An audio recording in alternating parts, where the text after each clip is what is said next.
Hello guys, this is Dr. P. K. Sharma. You are welcome to this YouTube channel. Here in this video lecture we will talk about rules for finding the PI. ठीक है, तो देखते हैं सबसे पहले तो if f dy is equal to qx is a linear differential equation of higher order with constant coefficient. Operator form में हम एफ डी ले रहे हैं ना, ठीक है। तो देन इस डिफरेंशियल इक्वेशन का पीआई फाइंड आउट करने का जनरल फार्मूला कौन सा है? PI is equal to 1 upon F D into QX. इससे दिया जाता है क्यूएक्स क्या है? QX is any function of X. Okay, अब रूल 1 की बात कर रहे हैं मैंने कि रूल 1 क्या कहता है कि इफ क्यूएक्स, यानी अभी तो हमने यहाँ जो क्यूएक्स है वो अननोन फंक्शन लिया है, लेकिन क्यूएक्स क्या है? डिफरेंट टाइप का फंक्शन हो सकता है। फर्स्ट रूल में हम ले रहे हैं कि QX is equal to E to the power X. If QX is equal to E to the power ax, तो देन पीआई क्या हो जाएगा? 1 upon F D into E to the power ax। Okay, but अब इसको open कैसे करें, है ना? ओपन करने के लिए अब इस पे दो केस बनेंगे, 2-3 केस बनेंगे। मेन 2 केस हैं, बट सेकंड केस के सब केसेस हैं। केस फर्स्ट कि PI is equal to 1 upon F D into E to the power ax। ये कैसे ओपन होता है ना, देखेंगे कि अब हम क्या करेंगे इसको ओपन करने के लिए कि डी की जगह हम ए पुट करते हैं। ई का जो पावर है, एक्स का कोएफिशिएंट है, उसको ए बोलते हैं। तो यहाँ डी की जगह हम क्या पुट करते हैं? ए।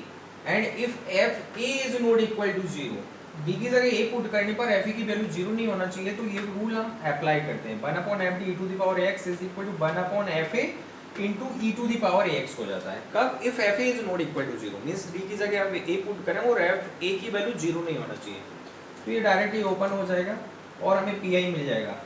किसके लिए? If Q X is equal to E to the power X. Case second की बात करते हैं अभी हम, तो इसको फेल्योर केस भी बोलते हैं। क्या बोलते हैं? फेल्योर केस भी बोलते हैं कि इफ अब हम डी की जगह ए पुट किए, बट ये एफ क्या हो जाता है? 0 हो जाता है, तो देन व्हाट नेक्स्ट? हम आगे क्या करें? फेल्योर केस है if F is equal to 0, then P I is equal to 1 upon F D to the power X is equal to, देखो ये कैसे ओपन होगा यहाँ से।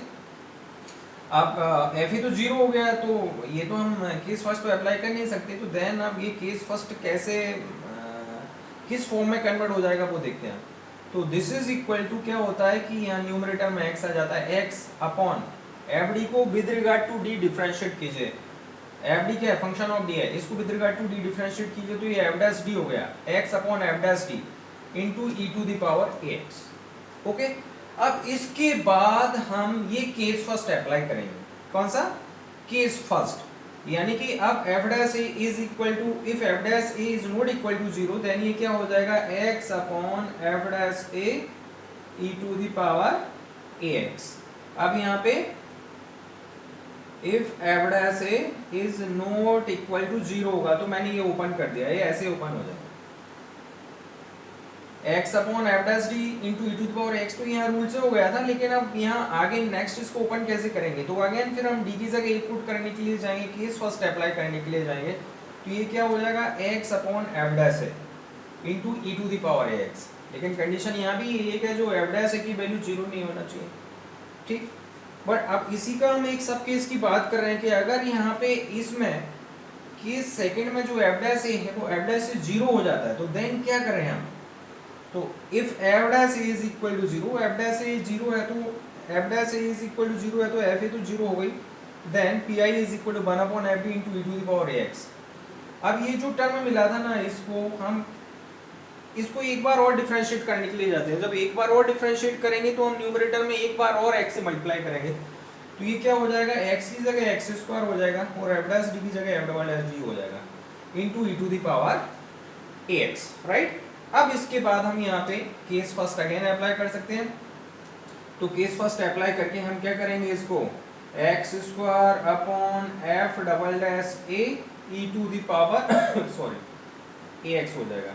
अगेन डी की जगह ए पुट कर दिया, और तो अब ये क्या हो जाएगा? X square upon F double dash A into E to the power X. But condition क्या है अगेन यहाँ पे कि if F double dash A is not equal to 0, if F double dash A is not equal to 0, तो then ये बन जाएगा X square upon F double dash A into E to the power A X बन जाएगा।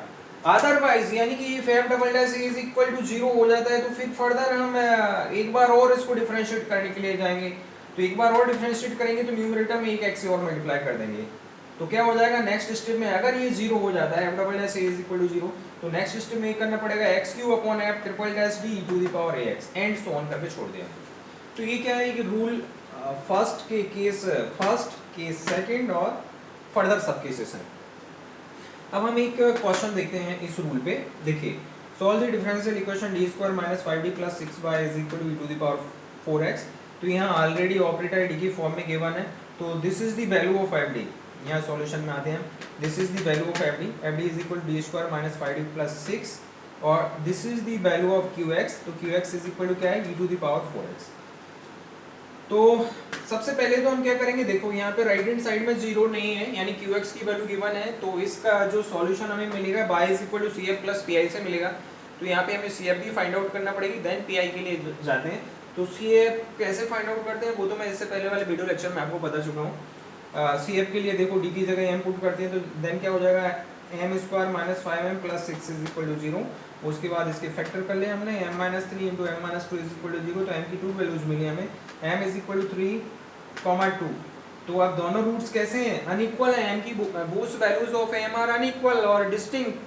तो cf कैसे बनेगा, cf is equal to c1 e to the power m1x that is c1 e to the power 3x plus c2 e to the power m2x that is plus c2 e to the power 2x। m1 3 है और m2 2 है, तो cf बन गया cf is equal to c1 e to the power 3x plus c2 e to the power 2x। Okay, then pi कैसे बनेगा, यहाँ pi के लिए आ जाता है। देखो cf तो बन गया, अब इसका pi और फाइंड आउट करना है। तो pi का पहले तो general formula pi is equal to 1 upon fd into e to the power 1 upon fd into qx, 1 upon fd into qx। अब fd की वैल्यू पुट कर दी और qx की वैल्यू पुट कर दी, तो ये 1 upon d square minus fd plus 6 into qx की वैल्यू क्या है, qx की वैल्यू है हमारे पास 4x e to the power 4x, 1 upon d square minus 5d plus 6 into e to the power 4x is equal to.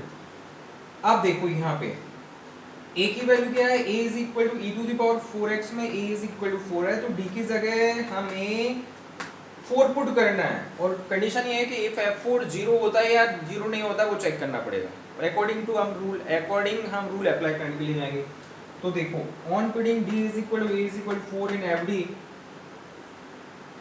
क्या होता है, f4 is not equal to 0। ठीक है, तो जब 0 नहीं हो रहा है d is equal to 4 put करने पर, तो केस फर्स्ट हम अप्लाई करेंगे।